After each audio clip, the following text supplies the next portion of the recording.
Umpama ada daya tarikan tersendiri, logam berharga ini seringkali memukau mata golongan wanita. Gelang, subang, cincin dan rantai antara perhiasan yang wajib ada bagi wanita kerana ia mampu menaikkan seri mereka. Terdapat beberapa jenis emas, antaranya emas putih, rose gold dan emas kuning, di mana ianya merupakan emas yang paling tinggi nilai harganya. Kebiasaannya mereka yang lebih berusia gemar memakai emas kuning untuk tampak lebih mewah, namun berbeza pula bagi anak gadis.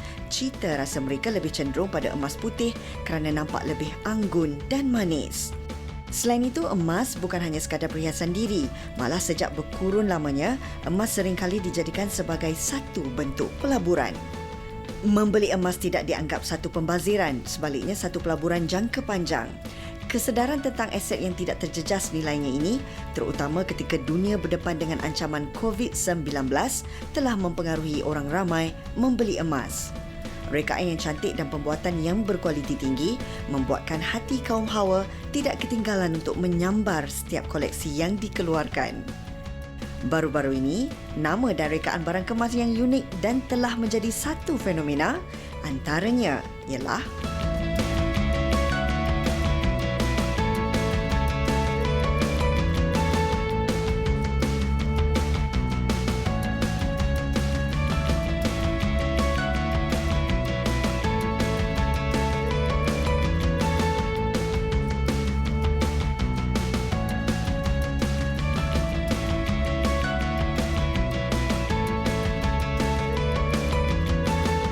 tadi antara orang kata sedikit bingkisan yang disediakan rakan wartawan kami Intan, macam-macam sebenarnya.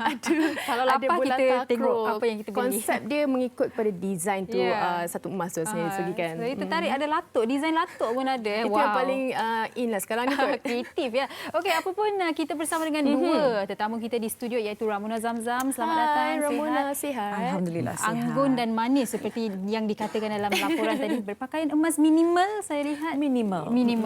Okey, baik, kita juga bersama dengan Cik Syukur Hashim selaku pakar perunding emas yang sudah 12 tahun bergiat dalam industri emas ya. Ya, betul. Wow. Okey, saya tertarik nak tanya soalan dekat Encik Syukur sebenarnya. Dalam banyak-banyak kerjaya sebenarnya pakar perunding emas, kenapa menjadi pemilihan antara kerjaya Cik Syukur sendiri? Okey, first sekali terima kasih kerana menjemput saya ke sini. Pertama sekali saya nak beritahu, emas ni adalah benda yang evergreen. Evergreen mean bermaksud dia adalah benda yang segar. Zaman dulu industri emas ada, sekarang ada dan in the future pun dia tetap ada. Masih ada. So dia adalah industri yang evergreen dan bila saya involve dengan industri ini, saya dapati harga emas naik, turun, tak bergerak, tak naik, tak turun. Masih ramai orang yang berminat beli, especially kaum wanita. Okey. So itu kelebihan industri emas ini. Okey, kelebihannya wanita pun memang suka emas. Jadi kita nak tahulah Ramona sendiri. Ramona memang minat pada emas sejak kecil ke ataupun baru-baru sahaja mula minat? Macam mana minat Ramona pada emas ni? Okey, Ramona personally sebenarnya tak minat. Oh, okey. Macam saya lah juga saya kira. Ramona punya mak. Okey. Dari Ramona kecil lagi. Dia rajin tahu dia pergi kedai emas. So dari situ Ramona dah terikut. I actually membesar dengan environment yang my mother suka dengan kedai emas. So rasanya dah biasa dah siap sembang-sembang dengan Pak Gad kat luar kedai emas. Saya tengok pistol dia, benda-benda macam tu. So I'm quite familiar dengan that condition. So dari kecil mama memang suka macam dia akan beli rantai, lepas tu letak ada macam kita punya initial. Dia rajin decorate benda-benda macam tu. So dari situ Ramona develop minat dengan emas. And then bila dah besar, slowly I pun suka juga, tapi mungkin tak se-ekstrim my mom. Okay. Dia macam lagi suka yang mungkin age juga kot. Tunggulah maybe I tua sikit nanti I pun penuhlah dekat jari macam dia kan. So for now masih suka, tapi Ramona lebih suka yang something minimal. Okey. Yeah. Jadi Ramona rasa yang dari kecil selalu, mungkin Ramona boleh kongsikan, biasanya pergi kedai emas ni sewaktu apa? Macam musim hari raya ke, ada hari jadi ke, macam mana? Kahwin beli emas ke, macam mana tu? Ada juga, tapi entahlah mama tu dia suka emas time bila-bila pergi je rasanya. Tahu-tahu dia dah beli rantai, dia kata yang ni dalam apa tahu white gold kat luar dia salut dengan, Dia dah tahu dah. ya. So I pakai je lah macam okey, tapi I pun dah start suka dengan value. Okey. Ya, value emas. Itu yang dikongsikan Ramona mengenai trend pembelian sebenarnya meningkat. Tak kiralah dalam ekonomi mencabar atau tidak. Orang kata kalau musim perayaan je memang penuh kedai-kedai emas. Jenis-jenis emas semua dah orang tahulah kiranya. Tapi macam Cik Syukur sendiri kan mengenai potensi pelaburan emas ni sendiri.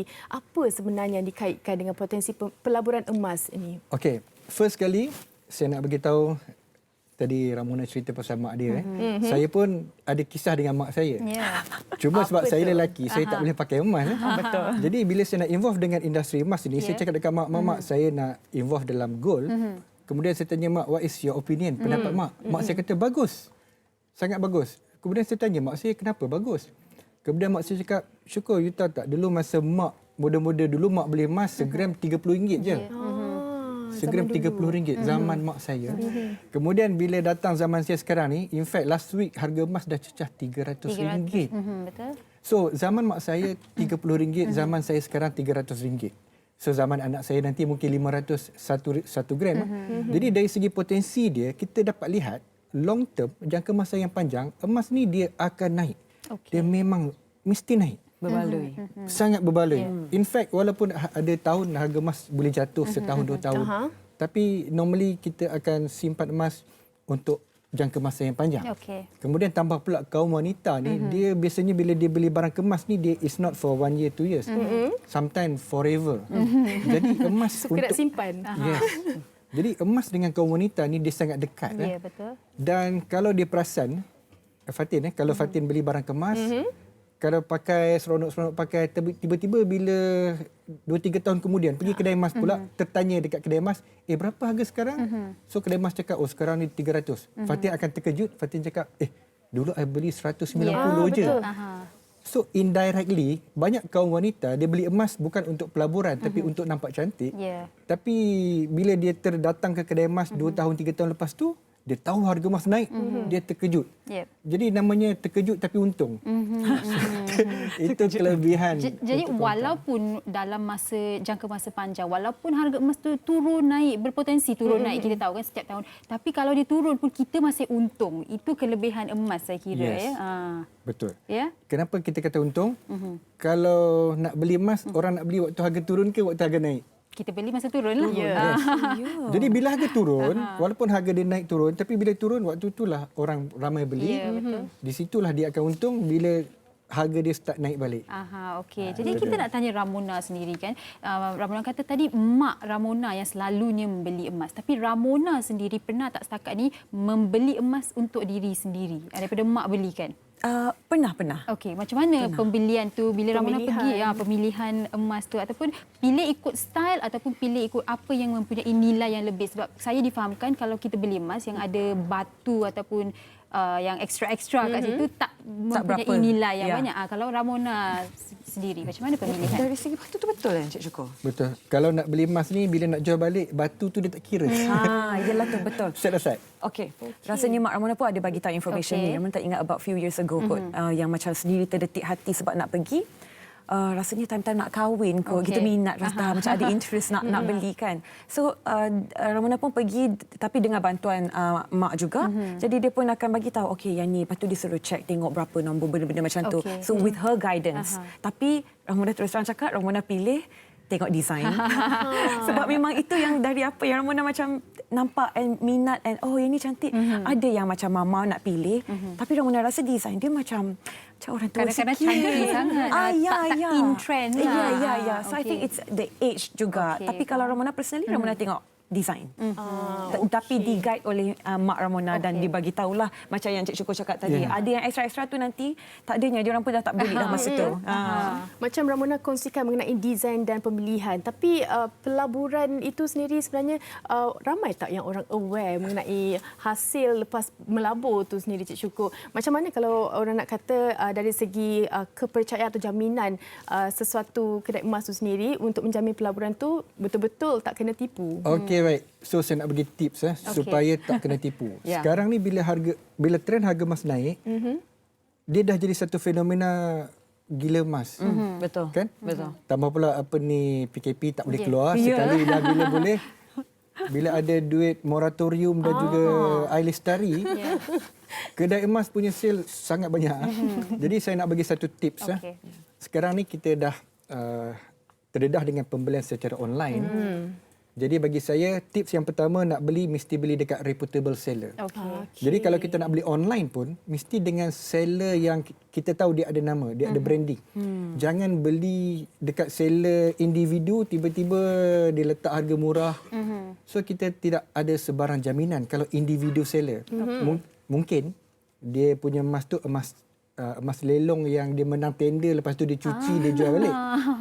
Ataupun worst case scenario itu emas palsu. Okey. Jadi first rule of thumb mesti beli dekat reputable seller. Okay. Yang kedua, pemilihan produk, jangan pilih yang ada banyak batu. For investment, batu ni Tak perlu. tak perlu. Okey. Sangat tak sesuai. Pilih yang solid. Yep. Lagi satu, kaum wanita ni dia pilih emas ni kadang-kadang untuk yang nampak cantik. Tapi saya nak bagi satu tips. Emas untuk perhiasan dia ada dua. Satu everyday wear. Okey. Nak pakai hari-hari. Yang kedua nak pakai on special occasion. Okey. Jadi untuk pakai hari-hari, pilih yang tahan lasak. Design yang memang lasak, design tebal yang padu. Okey. Macamnya lipan, gelang koko ataupun pasir. Yang itu everyday wear. Oh, macam kalau saya Rasa fikirkan everyday, mungkin saya beli yang nipis-nipis kan. sama. Tapi ni mungkin tips yang baru. Yes. Beli yang solid. Elakkan beli yang nipis-nipis sebab apa, nanti kita pakai, mungkin kita nak masak, Tergesel. nanti tergesel. Sama ada dia kemek ataupun worst case scenario dia putus. Okey. Sebab penyambung dia tu biasanya kecil kan. Dia Beli halus sikit. halus. Ya, ya, ya. Beli yang tebal. So you won't go wrong kalau pilih yang tebal, walaupun nampak nipis, Okey. tapi biasanya dia solid. Daripada kita pilih design yang nampak besar tapi dia sangat nipis. Okey. Elakkan design tersebut. Tapi ini saya rasa nenek saya pun pernah bagi tahu, bila kita beli yang nipis-nipis ni, bila kita masak ke apa, dia selalu gesek emas ni, boleh macam kita kehilangan lah sedikit demi sedikit. Jadi yang lebih padu tu lebih bagus lah. Yes, mungkin nenek dah pernah kena tu. Mungkinlah. Okey, kita nak dengarkan banyak lagi perkongsian mengenai wanita dan emas ni. Tapi sebelum tu kita nak dengar dulu apa kata orang ramai mengenai topik kita hari ini. Saksikan.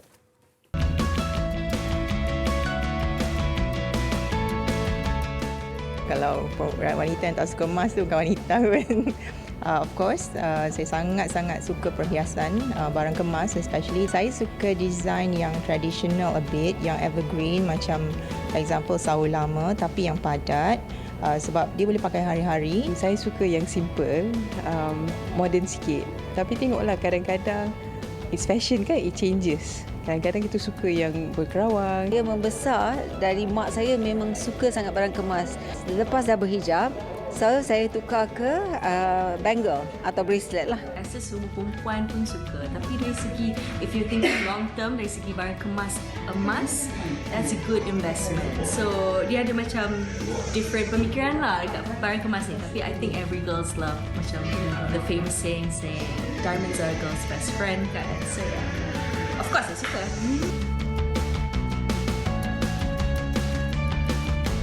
Emas ni quite a good investment daripada sudut yang lain lah. Kalau daripada kita beli benda lain, emas ni nilai dia menaik over time kan. Kalau untuk pelaburan kan, emas adalah satu-satunya pelaburan yang kita boleh melabur dan kita boleh memakai. Saya rasa setiap wanita harus ada koleksi barang kemas dia sendiri. Kerana bukan saja sebagai perhiasan, sebagai pelaburan juga kan. Jadi kalau kita sendiri ada koleksi kita sendiri, kalau apa-apa pun sebagai pelaburan kita ada duit di tangan lah orang katakan. Rata-rata setuju emas bukan hanya perhiasan tapi boleh dijadikan pelaburan juga. Ya. Tapi Encik Syukur nak mengetahui mengenai emas dan pelaburan emas ni, bagaimana untuk kita melihat ataupun emas itu boleh dilabur mematuhi orang kata patuh syariah? Okey. Terima kasih kerana bertanya, Fatin. First kali, emas ni dia adalah barang ribawi. Dalam Islam dia ada undang-undang. Jadi kalau kita nak pilih emas untuk kaum wanita nak melabur, first rule of thumb, mesti beli emas fizikal. Maksudnya kita beli emas yang kita dapat emas. Okey. Ada emas yang on paper, maksudnya kita buka akaun bank, kita beli emas, dia cuma letak berapa gram, kita beli 100 gram. 100 gram dalam paper. Okey. So itu tidak patuh syariah.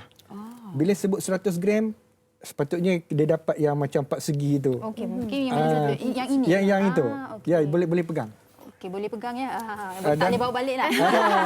Boleh cuba teka berapa harga dia sekarang? Alamak, 100 gram Yes. 30,000. Yes. 30,000. Okey, baik. Emas tulen ni yang kalau kita beli dari tadi Encik Syukur kata macam mana yang ni? Okey, bila beli daripada company yang jual emas, nombor satu mesti dapat emas fizikal Solid. solid yang boleh pegang dalam tangan. Okey. Dan untuk kaum wanita, saya nak bagi satu tips. Okey, kalau kita nak berhias, kita beli barang kemas. Tapi kalau kita nak melabur, dia mesti dalam bentuk fizikal jongkong dan juga shilling. Okey. Now, saya nak cerita apa beza dia. Kenapa kaum wanita kalau nak invest, dia bukan barang kemas, dia kena pergi jongkong dengan shilling. Jawapannya ialah dia punya susut nilai. Okey. Trade in value. Bila kita jual balik, berapa banyak kita kena potong. Saya bagi satu contoh, real life example. Okey. Saya dihubungi oleh seorang lelaki yang dia tak tahu pasal pelaburan emas dan dia cuma beli barang kemas saja. Tapi dia lelaki. Dia tak pakai. Okey. Dia beli sebagai dia punya investment. Kemudian dia tanya saya, Cik Syukur, betul ke tindakan saya ni? Saya cakap, you lelaki tak boleh pakai. Jadi untuk maksimalkan profit, kena pakai jongkong. Kenapa jongkong? Because katakan dia simpan emas bernilai 50,000 dalam bentuk barang kemas. So barang kemas ni naik nilai dia jadi 100,000. Contoh after 3 tahun, contoh. Jadi bila dia jual balik, 100,000 tu kedai akan tolak 25,000. 25% susut nilai. Okey. So 25%, saya kata kalau cik simpan jongkong emas, bila harga dia katakan 50,000, dia naik jadi 100,000, cik tolak balik, kedai cuma tolak RM7,000. So imagine kita tunggu dia naik 100,000, kita jual balik dekat kedai tolak 25,000, jongkong emas kedai tolak 7,000. So saya cakap dekat dia, yang mana lebih untung? Then after that baru dia fikir, betul lah. So untuk lelaki, of course, dia kena jongkong. Dia tak boleh pakai pun. Tapi untuk kaum wanita, of course, kalau dia nak sangat pakai, belilah barang kemas tapi yang solid, elakkan yang batu-batu. Kemudian dia kena tahu berapa harga sekarang. Dan wanita kena aware satu benda tau. Misalnya cerita rahsia kedai emas ni. Kedai emas ni biasanya dia ada manipulasi WM. Okey, apa tu WM? WM bukan wanita Melayu. WM ni adalah workmanship. Ya betul. Upah tukang. Upah. Okey, ada juga. Yes. Jadi katakan harga diletak hari ni 1 gram RM285. Okey, kita tengok RM285. Tetapi di belakang dia tu dia akan ada workmanship. Betul.